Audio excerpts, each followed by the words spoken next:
Live. What's going on, everybody? It's your boy Gerald Moore Jr., founder of Ohio Cannabis Report, here with a special guest, Tiffany Startup. Say Hello. what's up, Tiffany. Hey guys, And how's it going? Tiffany is a cannabis advocate, cannabis industry worker, and doing all things. Obviously, she putting on for the ladies in the Ohio cannabis industry. So we're going to dive into the weeds of all things going on in Ohio cannabis. So with no further ado, we're going to let Tiffany introduce herself and tell us a little bit about herself. Go ahead, Tiff. All right. Hi, I'm Tiffany. I've been working in the industry for about 4 years now. I was a chef before and met my boss and a coworker at a pop-up at a dispensary, and they said they were hiring, so I took the jump into the cannabis industry, and I haven't looked back, basically. I've been using cannabis for quite some time now. I found it to be extremely helpful with a lot of different ailments. There was a time where I was on like 4 different antidepressants and 2 different pain medications, and I was able to wean myself off of all of that and just strictly use cannabis for pretty much anything and everything that ails me. So, That's amazing. So you said you obviously in Ohio, we recently legalized medicinal about 6 years ago, and then adult use recreational about a year ago. So mhm. let us know your thoughts on how everything is kind of played out, rolled out with medical adult use. And then being in the industry, like the behind the scenes, what you're kind of seeing and experiencing from, let's say, a patient perspective, but also a worker perspective. We would love to hear your thoughts on that. Yeah.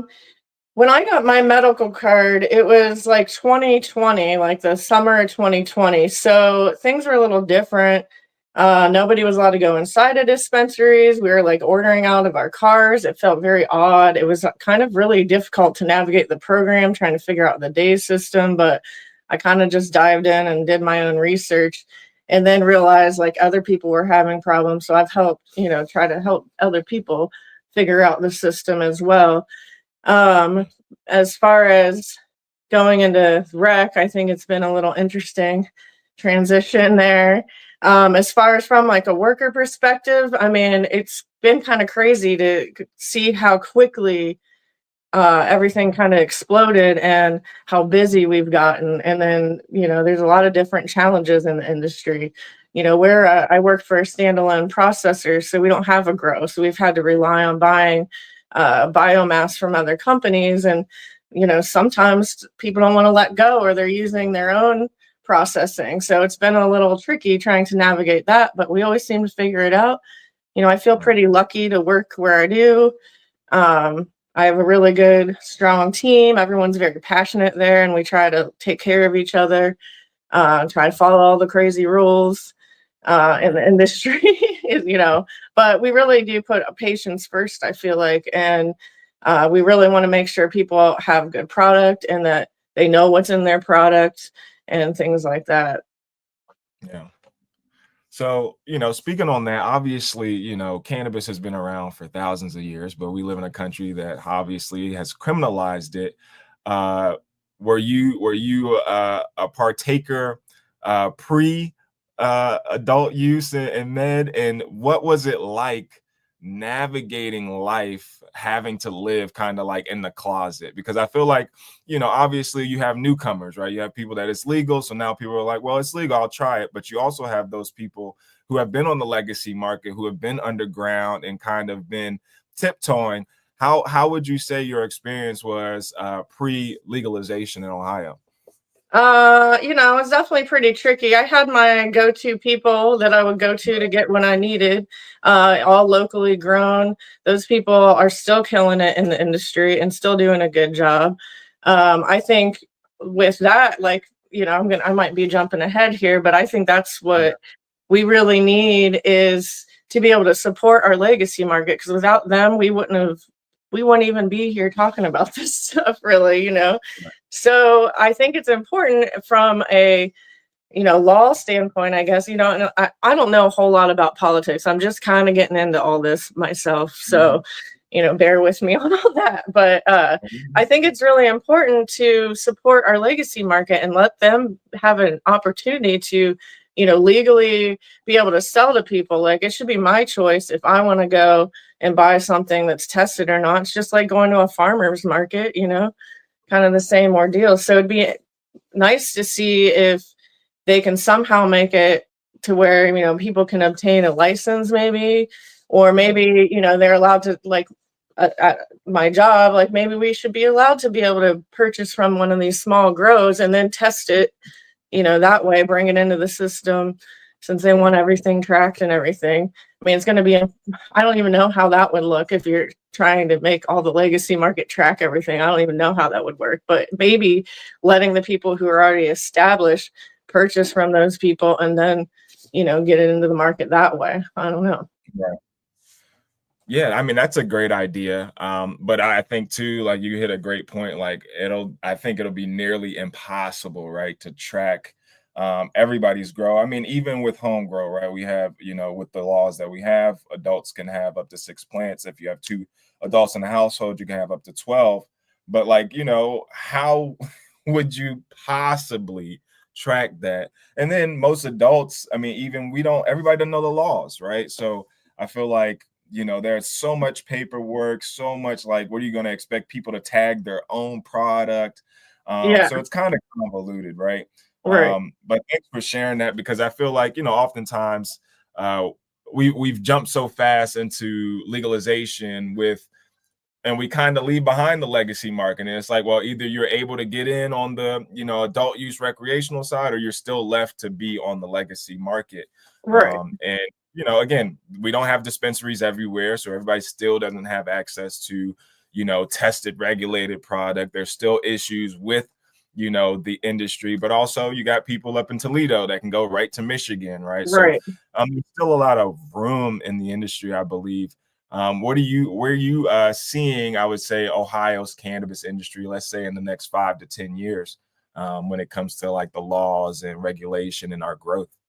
Oh, well, I'm hoping what I see is that, like Huffman said in his little, in that Senate or the House hearing the other day, he said he'd like to see it deregulated altogether, but then, they also want to criminalize everything that has to do with cannabis. So I don't really understand that, but I'd like to see it, just being more, maybe more like Michigan, where we have like caregivers, and because, there's people that I still buy from that I was buying from before because they make good medicine. They make the Right. things that I like and need. So I'd like to be able to do that legally without having, any kind of repercussions, and I'd like to see them, be able not be get in trouble for doing what they're doing, because it's, the cannabis industry has so many different types of people. Don't I don't think a lot of people, not in the industry or that don't partake, don't understand, like there's literally people of all ages, shapes, forms using cannabis. So Right. it's important All walks. to, yeah, Yeah. And that's kind of why, I started Ohio Cannabis Report, was to really create a platform and a space for all of these voices, right? Not everybody wants to share their story. We know, obviously, there's so many things, especially when you get into healthcare and, people dealing with pain, trauma, PTSD. But I think there's enough of us that are willing to share our stories, that we can paint a picture that, hey, this canvas isn't just one brushstroke, right? Like, this is a right, bunch of different people, all different walks of life. I was down in Athens yesterday for a cannabis event, and I mean, it just Athens is home for me, and so it just reminded me of just how many different types of people, how many different shades of people love this plant, enjoy this plant, and benefit from this plant. So absolutely, I think that's important that we continue to share our stories while acknowledging those who, may be a little bit apprehensive about sharing, because obviously they have real reasoning to, be apprehensive, right? We've been criminalized, we've been demonized behind using this plant. We've been basically castrated as being an outcast, as being, people that can't work or are lazy or all these different things, right? Drug addicts. Right. And so I think, trying to end that stigma and those negative things, those negative talking points is important. But that's also why the laws matter, right? Because Right. we can tell by how these politicians have been talking about cannabis that they still don't get it. No, they don't. I'm like, there's people at the church that I go to and that I work for that, you know, are medical patients and partake. And, you know, they ask me questions all the time. And I'm like, I didn't yet, you know, there's me being stigmatizing Christians by being like, oh, wait, you don't, you want to talk about cannabis? You don't care, you Right. know? So, Right. like, you know, it's just, they have no idea. These Well, politicians and don't. And I don't feel like they even read their own bills that they're trying to pass either. So, yeah, I mean, anyway. I think obviously it's kind of impossible to read all that stuff too, right? You're Yeah. passing a 100, 200-page bill, and there's all these like little things that they put in there, right? That are very tricky. The criminal aspect of it, Mhm. if it's regulated versus home grow, how do you know if it's outside the packaging? They keep bringing up children, and it's like, The children can't even go to dispensaries. Like, what are you right, talking about? Like, if you care right, about the and let children, then don't defund the library and the education system. What are you doing? You know? And giving people a little bit of background when we talk about children, obviously in the medical program and adult use program, talk to the people about packaging, right? Since you're inside the Yeah. industry, you know what goes on. Let the people know about packaging and how they're childproof and stuff like that. Yeah. So, like, anytime a product, you want to put a product out in the market, there's a lot of different things that you have to go through. You have to submit things to the state, it has to get approved. You have to prove that it's a child resistant packaging and send in, like, basically COAs for that. Um, Everything has to have like the DCC symbol, a THC symbol. It has to say like it may be harmful to like pregnant women. It has to say not keep out of reach of children. There's a lot of different things. You have to have the weight on there. You have to have all your metric information, which for people who don't know, metric is the system that pretty much all of the US uses to track cannabis from seed to sale. There's a lot of hoops you got to jump through with all that. But um,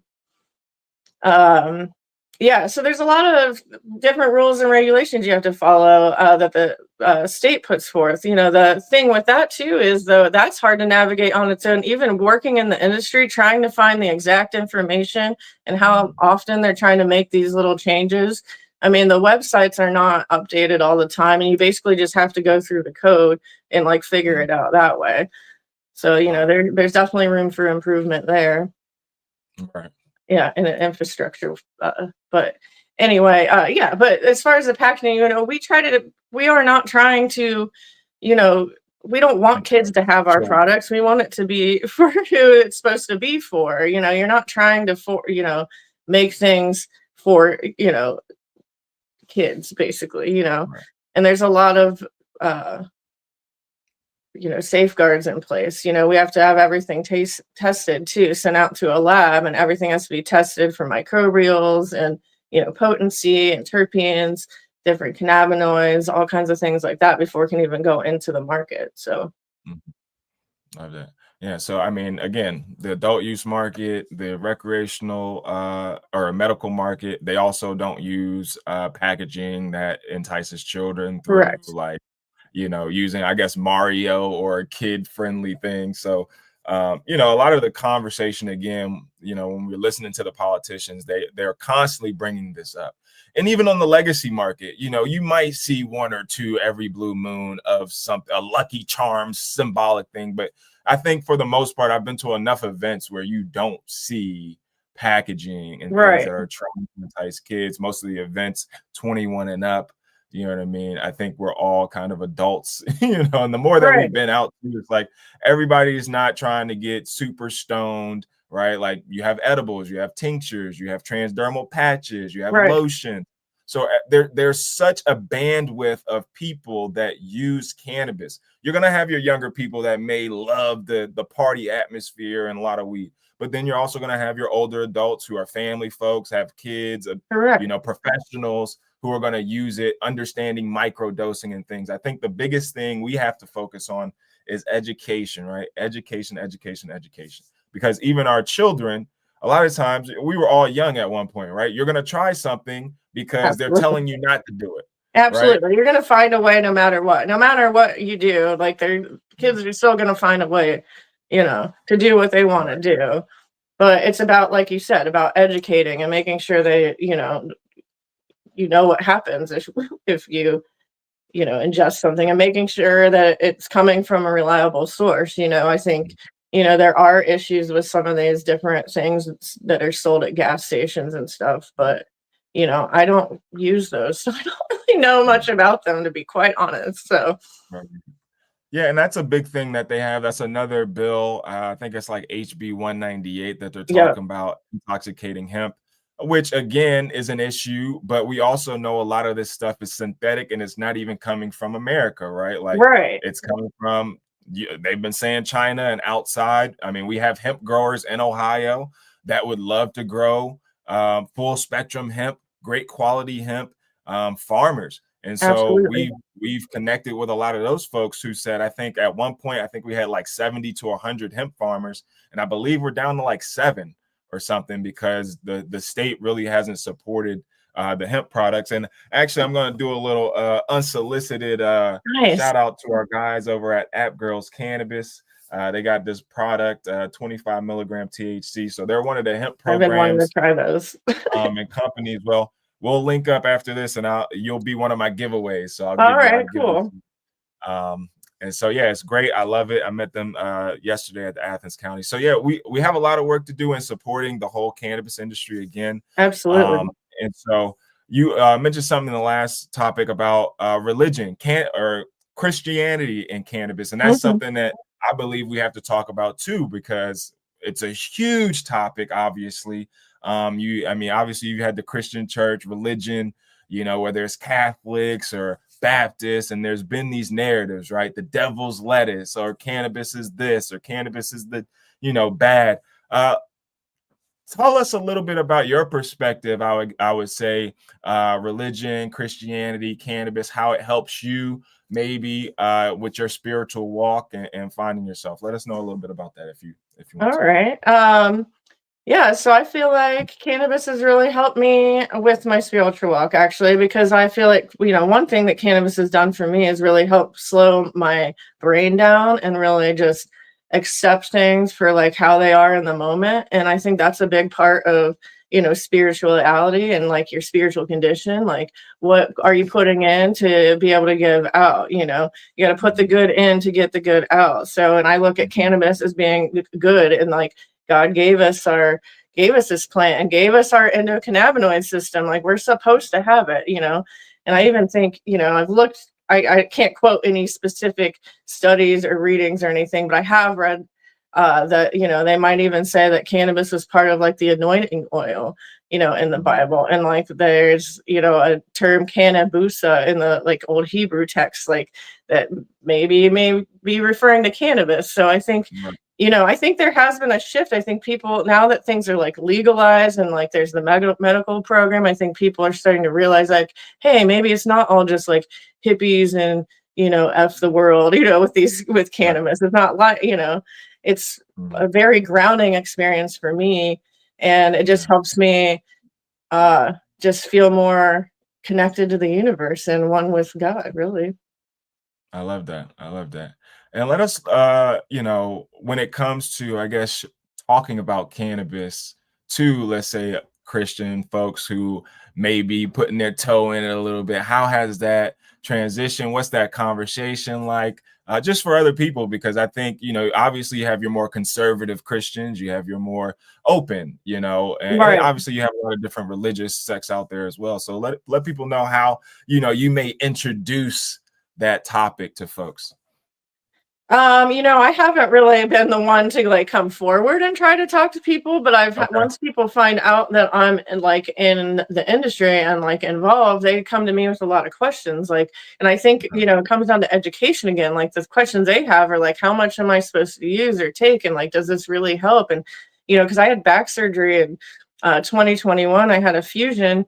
And the only thing I used to recover was RSO, and I healed in like 3 months. And my doctor was like amazed. So, and I've like let people Let know, people know like, what RSO is. We oh, have okay, to remember not everybody's I sorry. Okay, RSO is Rick Simpson oil, and it's a very concentrated, full spectrum oil that has a lot of therapeutic benefits and properties. And it's even, there's people have used it for helping with cancer and pain. And I just find when I really need to uh, get better with something, like a surgery or a broken bone, even.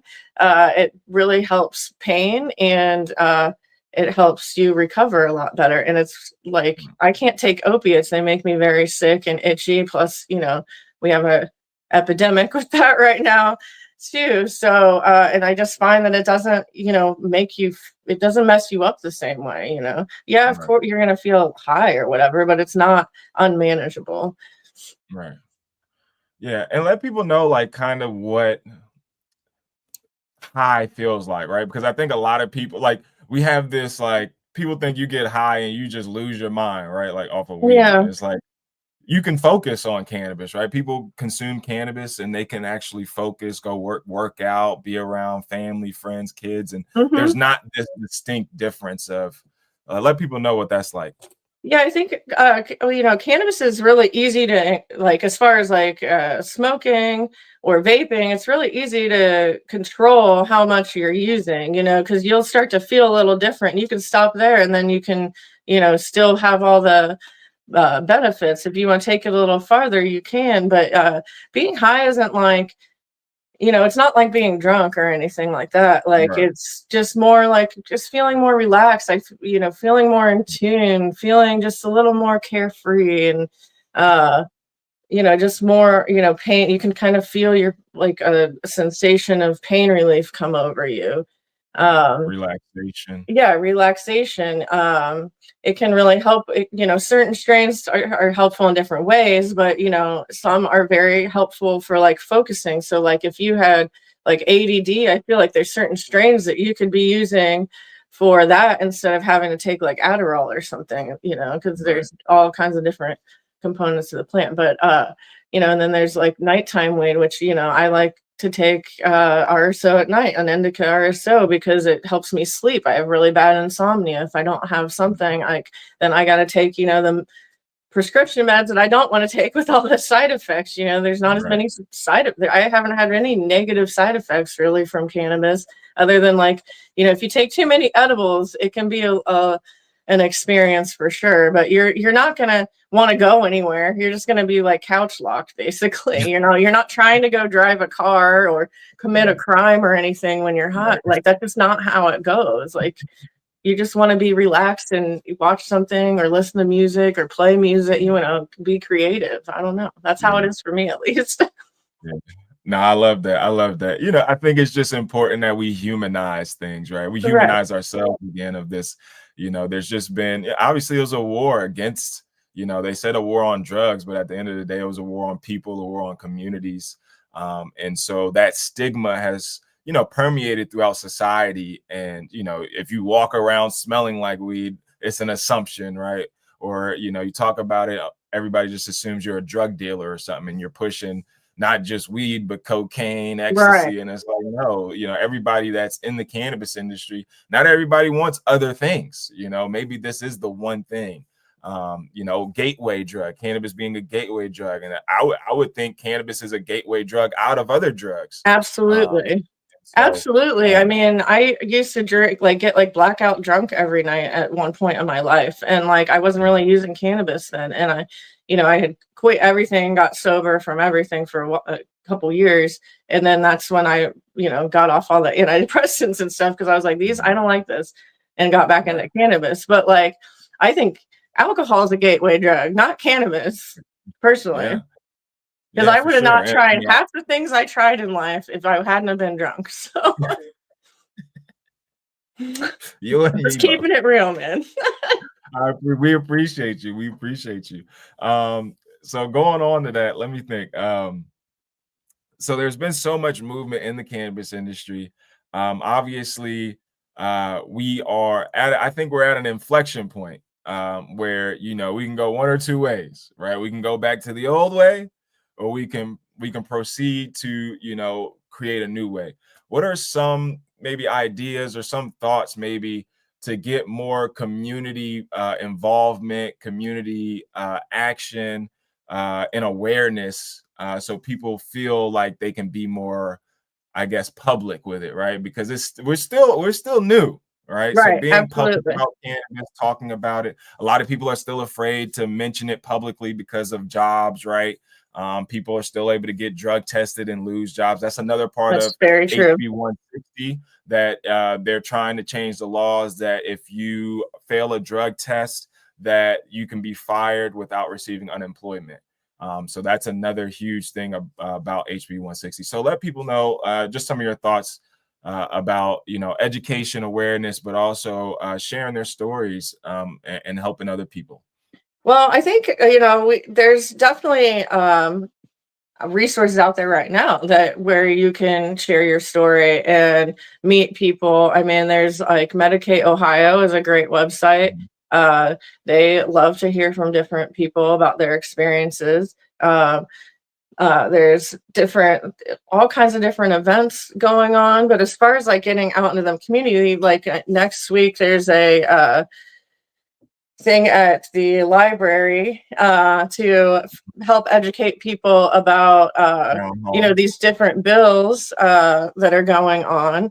And I think, just trying to get involved and find different find people that work in the industry and reach out to them and say, hey, I want to learn more, how can I get involved?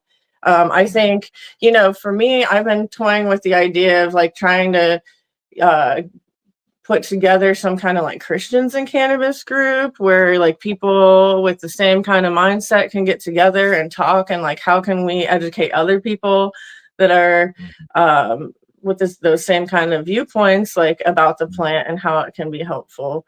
um Yeah. but for me it's still kind of scary because I'm like, I don't even know how to go about trying to promote something like that. It's not like I can go to the church and put up a bulletin. I don't think there's, people would be okay with that. So, you know, Mhm. it's kind of a Yeah. challenge, I guess. Yeah, and I think that's a, you know, kind of why we created Ohio Cannabis Work, and you Hmm. also kind of just have to do it, right? Because Right. what I've noticed and learned is it's the old saying, "You build it and they will come." That's And true. so we kind of like Ohio Cannabis Work. I didn't know what I was doing, you know. I just knew I had to do something. And here we are, a few years later. We're building content, It's doing true. interviews, You going to got like speak at the 2,000 city. followers now. Yeah, That's so, you know, awesome. shout out to all the followers on Instagram. We're trying to build up the YouTube now, so make sure you like and subscribe to the YouTube channel. Comment, let us know if we're doing good, if we're doing bad. You can send whatever, I don't care. We accept all engagement. But yeah, we appreciate everybody supporting. And I think, yeah, just I think we need more women too being bold. You know, we know our women are bold, but I think we need in this cannabis industry, especially in Ohio, there's a few of you, but I think, you know, the more of you all that are willing to share and take those leadership roles is important, because there's more y'all than me than us. Yeah. Yeah. So let the ladies know, just from your perspective, on ways maybe they can share their story, be involved, get into the cannabis industry like yourself. What are some ways that cannabis helps you as a lady? Because I think that can kind of be a stigma as well, right? Women in Yeah. cannabis. Yeah, that's true. There are a lot of us out there, and people. I think, I'm not a mom, but I think that's part of the stigma. If people are like, oh, if I have kids, I can't talk about cannabis because I'm afraid, they might take my kids away or something like that. And I think that, things like that have happened to people in the For sure. past, and that's really unfortunate because it's just cannabis, man. But I think maybe, getting there's a lot of different people in the industry. Mhm. um Sorry, I'm like nervous and losing my train of Oh, thought you're right good. now. You're good. You're um good. yeah, so as a woman though, cannabis has helped me with my cramps and things like that, like having PMDD, which is premenstrual dysphoric disorder. Basically, your hormones change at that time of the month, and they make you crazy, and like you get really bad cramps. But cannabis helps with that, you know. So you know, maybe putting a small group together of different women in cannabis. I mean, there's like meetups that happen once a month for called like Industry Leaders Unite, and I keep seeing more and more women going to those, and us, you know, kind of hanging out more. So you know, maybe there needs to be some kind of women's advocacy group, and if there is, I don't know about it. So I'd like to be part of it, you know. Yeah. I think that's big. I mean, as a man too, I think, you know, we need our own advocacy groups because obviously we deal with different things and you all deal with different things, but you know, having that group, having a support system, right? I feel like we are all still like dealing with the hangover of the pandemic, right? Like a lot of people, Absolutely. we were enclosed, we were, you know, I mean, online, and now we are able to get back out in the community. And the whole time, this whole cannabis thing was happening, right? While we were in COVID. And now, you know, you went from smoking undercover to smoking by yourself at home to now it's like, well, everything's open and we can kind of get back out. Yeah, except for they It's don't like we want kind us of to got, get out and together. You know, they're starting to find. You know, there's different. There's not like a consumption lounge we can go to, so right. we have to go to like bars basically, and you know, they're starting to find bars for just letting people come and go, like be on their patio using cannabis. Yeah. And I think that's kind of crazy because people have been doing that for decades. You know, You people go out going to there, smoke a concerts and cigarette. smoking, you know. Yeah. So like I understand that, you know, it can, you know, the combination of alcohol and cannabis can get a little tricky, you know. So, but I think most cannabis users understand that, and you'll see that like at those events, like there's not a whole lot of drinking going on, you know. We just want to Right. have a safe space to be Safe able to place. Yeah. consume and hang out and share our grow, our home grow, or our concentrates, you know, or even what we got at the dispensary. I just feel like that's okay. We should be allowed to share, you know. Yeah. Yeah, that's a big thing too in Ohio right now is that we don't truly have any spaces dedicated to, you know, like cannabis cafes or lounges. Like there's no laws. So a lot of the events have to kind of be undercover and, you know, but again, you know, the bars are kind of like the only place that are, you know, designed for like a meetup spot, right? That Correct. have, you know, music, the bar, just different activities. So I think that's something huge in our industry that has to be ironed out as well, because you know we need safe spaces to go to, and a lot of people that consume cannabis oftentimes may not want to even be around alcohol. Correct. You know, Yeah. if you know maybe a former alcoholic or something, and that energy just isn't well. So I think we have to think about all the things, right? So that's a great point you bring up. And so I don't want to keep you too much longer, but is All there right. anything else that you want to share with the community out there, and let people know where they can find you at as well? I just want to say I'm really thankful for this community. You know, to watch it grow over the past few years from like you know, being a patient and then pretty much a year later getting a job in the industry and just working my way through all that. And just going to these different meetups and meeting people. I didn't know anybody in the industry. I just started going to these meetups and just starting to talk to people, and it's just been really amazing, and I love it, and I love how passionate everybody is and accepting, and it's just been really fantastic. You can find me at Tiff Startup on Instagram. That's all of the social media I have. I usually try to stay out of all of it, but Instagram's, you know, uh, definitely the best place to find anything about Ohio cannabis. There's a lot of it going on out there, and of course, Ohio Cannabis Report as well. For sure, we appreciate that. And one last thing before you go, what's your favorite like strain or way to consume? Are you an indica, sativa, hybrid? Let the people know what you like. Mm. Well, as far I like to smoke joints, man. That is my preferred method. That's how I've been. That's my favorite way. I like more of a sativa leaning. Uh, my favorite strain of all time though is the OG Ohio Death Star from like back in the day. I mean, that Yeah, was like my favorite strain. And then I really like White Widow a lot as well. But that's love that. kind of hard to find around here too. So For sure, for sure. And then give us one more tip on, let's say, terpenes. mm. Do you have a favorite terp? Yeah, I like caryophyllene and myrcene and limonene. Those are my three favorites. So when I go to the dispo and I'm looking for like a vape or concentrate, that's typically what I go for, those three terpenes. And terpenes are just they're found in all kinds of plants, basil, lavender, they all have the same kinds of terpenes as cannabis, and they can act as like a uplifting or relaxing property. It's kind of like aromatherapy, I guess. Mhm. So For sure. Thank you for that. And before I let you go, we had a couple comments in the chat that I didn't see. So thanks to Redonk. It says, if they do not provide an avenue for people to enter the market, the black market will never go away. There's only 37 active grow licenses in Ohio right now, and they aren't accepting new applications. right. And they're trying to stop tier 3 from happening too. That is Yes, correct. And correct. so that is why we are having these conversations. That's why we're talking. That's why we need to get the information out to the people. That's why we need to educate our politicians, because again, the legacy market is going to continue to grow, right? Like we Absolutely. all know this, right? You have Michigan right up there from us, obviously California, New York, all of these places.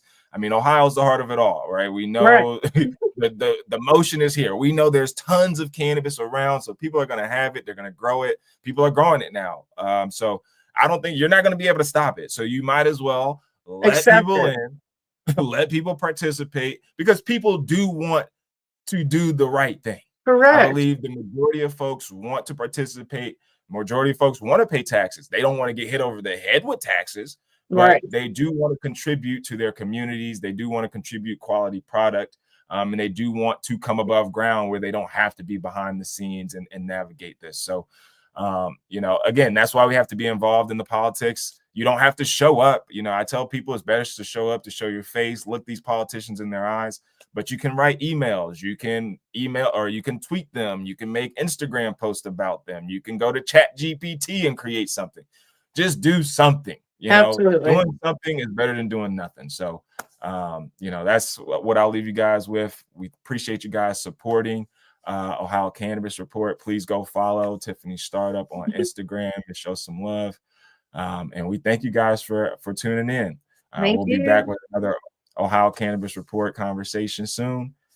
Peace. Peace.